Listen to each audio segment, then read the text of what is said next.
Assalamualaikum warahmatullahi wabarakatuh. Perkenalkan, nama saya Muhammad Setiawan dari Prodi Sistem Informasi. Di sini saya akan mempresentasikan tugas 1 Pancasila dengan tema perkembangan Pancasila dalam konteks sejarah dari masa ke masa. Pembuka, Pancasila adalah dasar negara Indonesia. Falsafah hidup bangsa yang mempersatukan jutaan perbedaan menjadi satu kekuatan. Mari kita telusuri bagaimana Pancasila berkembang dari masa ke masa, dari awal kemerdekaan hingga era reformasi. Masa awal kemerdekaan 1945 sampai 1949. Pada masa awal kemerdekaan, Indonesia baru saja melepaskan diri dari penjajahan panjang. Lahirlah Pancasila yang pertama kali dicetuskan oleh Insinyur Soekarno pada 1 Juni 1945. Kemudian dirumuskan kembali dalam Piagam Jakarta dan akhirnya disahkan pada 18 Agustus 1945 sebagai dasar negara dalam pembukaan Undang-Undang Dasar 1945. Masa Republik Indonesia Serikat atau RIS 1949 sampai 1950. Namun, sejarah bangsa tidak berakhir di fase tersebut. Di tahun 1949, setelah diakui sebagai negara berdaulat, Indonesia beralih menjadi Republik Indonesia Serikat akibat pengaruh politik Belanda. Setelah periode singkat itu, Indonesia kembali ke bentuk negara kesatuan pada tanggal 17 Agustus 1950 yang menandai kembalinya Pancasila sebagai landasan negara yang sah. Masa demokrasi terpimpin.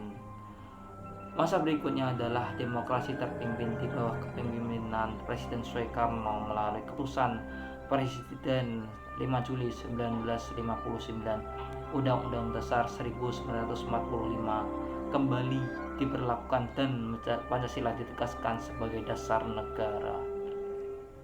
Namun dalam prakteknya terjadi penyimpangan terhadap makna Pancasila karena kekuasaan menjadi sangat terpusat.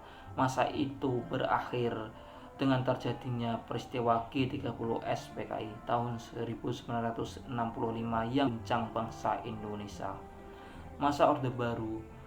Pasca peristiwa 1965, muncul era baru di bawah kepemimpinan Presiden Soeharto yang dikenal sebagai masa Orde Baru.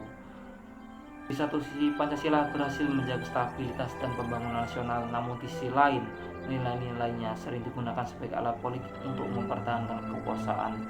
Kritik terhadap pemerintah dibungkam atas nama persatuan dan stabilitas. Masa reformasi. Masa ini membawa kebebasan untuk mengungkapkan pendapat, keterbukaan, serta prinsip-prinsip demokrasi. Namun di sisi lain muncul tantangan baru, yaitu korupsi, ketidakselarasan, dan penurunan nilai-nilai moral masyarakat. Pemerintah lalu berusaha menghidupkan kembali semangat Pancasila melalui berbagai kebijakan, termasuk pendirian Badan Pembinaan Ideologi Pancasila atau BPIP dan penerapan pendidikan karakter di sekolah-sekolah.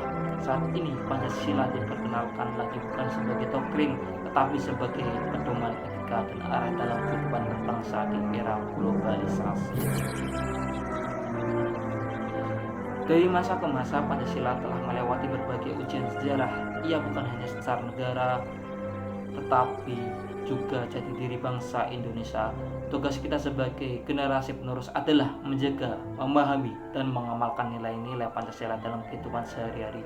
Pancasila bukan hanya masa lalu, tetapi pedoman untuk masa depan Indonesia yang maju, adil, dan beradab. Demikian presentasi yang bisa saya sampaikan. Lebihnya mohon maaf apabila ada kesalahan kata. Mohon koreksinya kepada Bapak dosen. Terima kasih. Wassalamualaikum warahmatullahi wabarakatuh.